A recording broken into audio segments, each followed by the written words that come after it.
the etheric body. In the next 7 years, that is from 7 years to 14 years, the Bhava Sharir, the etheric body, develops. These 7 years are years of emotional growth of the individual. This is why sexual maturity, which is the most intense form of emotion, is reached at the age of 14. Now, some people stagnate at this stage, and the physical bodies grow, but they are stuck with the first two bodies. Now, transcending our etheric body, this second body will be known from the outside now. If you know the first body from the inside, then you will become aware of the second body from the outside. From outside the first body, you can never know the second body. But from inside it, you can see the outside of the second body. Every body has two dimensions, the outer and the inner, right? Just like a wall has two sides, one looking outward and the other looking inward. Every body has a boundary, a wall. When you come to know the first body from the inside, you become aware of the second body from the outside. You are now in between, inside the first body and outside the second. This second body, the etheric body, is like condensed smoke. You can pass through it without any hindrance. But it is not transparent. You cannot look into it from the outside. The first body is solid. The second body is just like the first as far as shape is concerned, but it is not solid. When the first body dies, the second remains alive for 13 days. It travels with you. Then after 13 days, it too is dead. It disperses, evaporates. If you come to know the second body while the first is still alive, you can be aware of this happening. The second body can go out of your body. Sometimes in meditation, the second body goes up or down, and you have a feeling that gravitation has no pull over you. You have left the earth. But when you open your eyes, you are on the ground, and you know that you were there all the time. This feeling that you have risen comes because of the second body, not the first. For the second body, there is no gravitation. So the moment you know the second, you feel a certain freedom that was unknown to the physical body. Now you can go outside of your body and come back. This is the second step if you want to know the experiences of your second body. And the method is not difficult. Just wish to be outside your body and you're outside it. The wish itself is the fulfillment. For the second body, no effort has to be made because there is no gravitational pull. The difficulty for the first body is because of the gravitational force. Now, if I want to come to your house, I will have to fight with the gravitational force, right?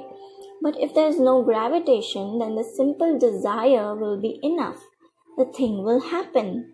The etheric body is the body that is put to work in hypnosis. The first body is not involved in hypnosis. It is the second body. That is why a person with perfect vision can go blind. If the hypnotist says that you have gone blind, you become blind just by believing it. It is the etheric body that has been influenced. The suggestion goes to the etheric body. If you are in a deep trance, your second body can be influenced. A person who is alright can be paralyzed just by suggesting to him that you are paralyzed. A hypnotist must not use any language that creates doubt. If he says, "It appears that you have gone blind," it will not work. He must be absolutely certain about it. Only then will the suggestion work. So, in the second body, just say, "I am outside the body." Just wish to be outside it, and you will be outside it. Ordinary sleep belongs to the first body. It is the first body, all exhausted by the day's labor, work, tension. In hypnosis, it is the second body that is put to sleep. If it is put to sleep, you can work with it.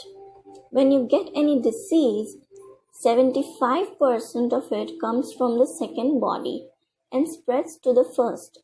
The second body is so suggestible that first-year medical students always catch the same disease that is being studied.